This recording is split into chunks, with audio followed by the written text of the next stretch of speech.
What's up, guys? CrippledYGO here, back with another deck profile from Nats. We have here Dave. Dave got top 16. Did I say it right? Yeah, all right. Top 16. Dude, I interviewed a lot of people today, so. My guy played Snake Eyes. I know Dave for a little while already. He's a really good guy. And also helped me Friday evening because I can't decide myself. So yeah, Dave, you have anything to say? No, not really. I just played Snake Eye. Just came back from Bulgaria for a Vanguard event. So I came back. I had to test. I didn't do anything, and then Thursday and Friday I played a lot of matches, and I played against a lot of Tempai, which is the most cringiest deck in the entire planet. For a person that plays it, I agree. Yeah. So I was really worried about that.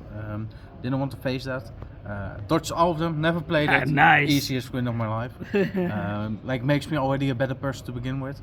But yeah, I really like the deck. I think the deck could have been made better. I really a lot of that times where I just bricked on hand traps. I think with the Castera engine it would be better because the Castera engine works better in the hand trap wars, which happened a lot today. Yeah, because you can rip more. Yeah, and also you get bodies on the field that are really powerful. Yeah. Just a 25 beater or 24 beater, it's just insane when you go Diabelster and stuff like that. Yeah. So let's go into the deck profile. All right.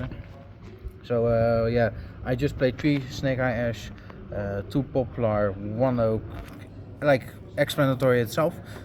I really like the Oak as let's say for example you have Ash and it's got Impermed, and then Oak is also a really good follow-up play to begin with, because then you can Oak Ash effect and Ash extends into Poplar. So it's a bad starter inherently, but if you go for the grind games where you just with hand trap war, it actually becomes a good card to further extension plays with. Okay. 2 Flambridge, it's really nice to play too. I play the Hope Harbinger line. I will explain in a moment why. Now for the extenders is Bonfire, Wanted together with the Diabellstars. That's really it for the core package of this deck. What makes this deck so powerful about itself is any card is a starter and extender at the same time. Yeah. Diabellstar is a starter and extender. Wanted it's essentially Diabellstar. Bonfire is Ash, or Bonfire is Poplar for the the extension. It just goes on and on. And it just makes it so you have a lot of hand trap cards that you can automatically win because of the amount of cards you play. Yeah. So that's really it for the main engine. Then for the other things I played the Snake Eye Diabellster. You love this card, I huh? really love this card. Even after the entire tournament I put this in Quarter Century. So I just put it in, why not? Yeah. But the really powerful about it is it's a 1, when you go for the 2-card combo, or also with the 1.5 combo, it's really powerful because you could go into Celine and everything like that after, because you go Ash effect, get Poplar out, Poplar effect, get get Temple gets the Snake Eye Diabellstar out, and then you just go further and further. And when you have Diabellstar on the field, you set OSS, and then you go for Celine. Yeah, already have 1 spell in the field zone. You already have another spell in the spell and trap zone, and also for Poplar. So you have 3 spells, and then Celine goes into Appaloosa, so you're already protected. Yeah. And then you go OSS, send Poplar, go for Oak, and you just go full combo after that. Yeah. It's just really incredible for that.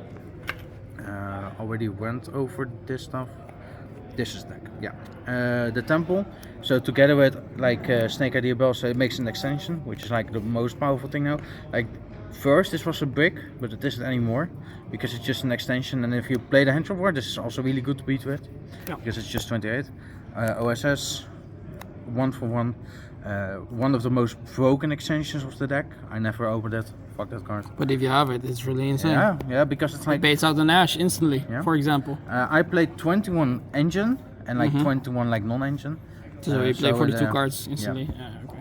So I played a 3 nip. I was almost debating on cutting this last moment because I was maybe coping if there were more Tempai than Snake Eye. Yeah. In the end, we never saw any Snake Eye. It was the Snake Eye decks really converted really bad this format, and also the weekend. I expected it, so that's why I still play Nip. But I was almost on the fence on not playing it, but there was so much scope. I wouldn't even dare to touch that. 3 Ogre. Many people play this card. I understand the reason, that's why I put it in. Just like I said, I didn't had all the time to play test with it much. Yeah. So I don't think this is correct. I never really come up on big parts for me. Even though I play against voices and stuff, it's whatever. I would have preferred the Cash Engine more. 3 Ash, and then like for the MVPs of the deck, Effect Failure, Mourner, and Imperm. Yeah. Fuck Snake Eye. So like if they go for the Diabellstar line, when your opponent goes to that, they automatically special summon Ash. So I normally, when I see my opponent is going for that line, I never Imperm or Ash or like Failure, Imperm, Mourner or Effect Failure or Diabellstar.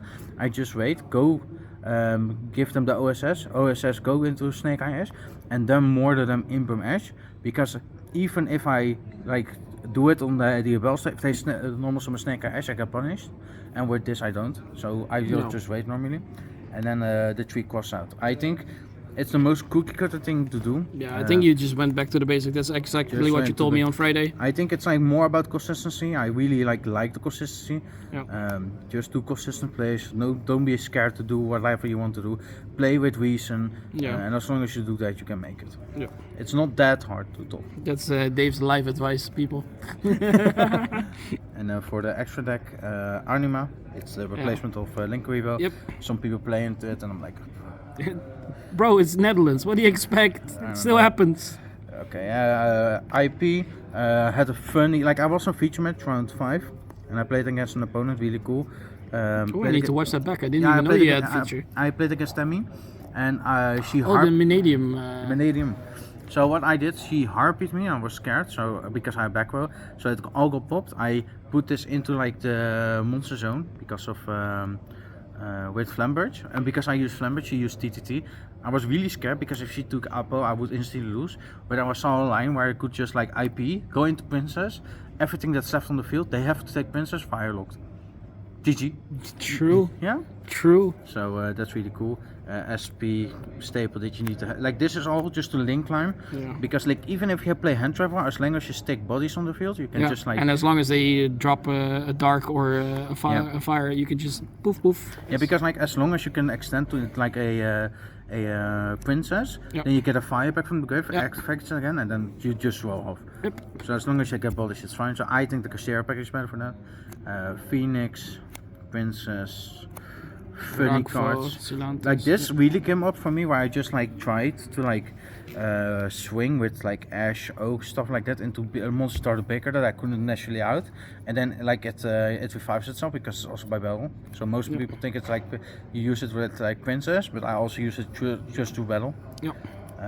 Then access code, because like why I don't really think access code inherently is because of the OTK, because Silantis is the bad OTK, but it's more when you need to play into Nip. You first go into the Silantis line, you bait out Nip. If they nip you, then you cannot do the Silantis line, so you go for the access code line. Yeah. That's how you do it. Oppo, Celine to go into Oppo, stuff like that. This card should have been a Fucho. Fuko. I couldn't bother to like searching for a true bulk. No, I don't even have it. I know I don't have it, but I couldn't bother to like, just ask friends. I just came back from Bulgaria. I was like, oh, maybe this is good on Thursday. Ah, fuck it, that's good enough. Typhoon really came up for me. That's why I really want to play this build. Like Typhoon really came clutch, like through the entire day. If I would play the Castera engine, this would have been the Draco Sack. Only came up once, helped me a little bit, just to ensure I wouldn't get gamed on that turn. I would win at like the other turn. Yeah. I just had enough follow up and like hand traps. Hope Harbinger, most MVP card of the day against Tampa. I know what it does. It's my bane. So like against Tampa, you just like force them to like skip the damage step. Yeah, because damage step Shundra fizzles. Yeah, because on attack declaration you activate Hope Harbinger, you immediately go to damage calc because of his effect, and then you skip its damage step essentially. Yep. It fizzles. Yeah. So and then Shundra, you don't have the green dragon out, so Shundra attacks into this, and then GG, it dies. Yes. Yeah. So that's it for the extra deck. Boop, boop. Fuck off. And then for the extra deck, I play 3 draw. I find it important that, like, let's say for example I go for a game 2, that I can side out like the Diabells to the second Flamberge in order to get a third or like another hand trap in, so I even have more hand traps. It came up where I hand trap people like like if it came up there against my name, it's FTK. Other decks, it's like it really cripples them because it's like just like the same with the other hand traps. One hand trap plus nip is just GG. Yeah. It's just a pass turn essentially at that point. 2 TTT. I think it's better for against like voiceless. Just as like another way to like play through the stuff. Harpies. I was scared for stun. I'm happy I never saw them. Skilled run I didn't agree with initially. I just played it because I saw lots of people playing it. Yeah. I couldn't figure out what I want to play in this slot. I haven't thought about it yet. I think inherently it's okay. Never used it, but so whatever. Yeah. I think it's good enough. And then 3D barrier because fuck Tempai. So a lot of people love Tempai. It's such a great, like It's very borderline. like a little easy to Timmy play. just getting sacked on. Like Yeah. I don't want to. Like, Yeah, we talked about it. All right, Dave, do you have any last words to add? So I really want to like thank Thomas for the deck because this deck is entirely Thomas Kas, right? Thomas Kas, yeah. Yeah, yeah. I bought the entire deck from him.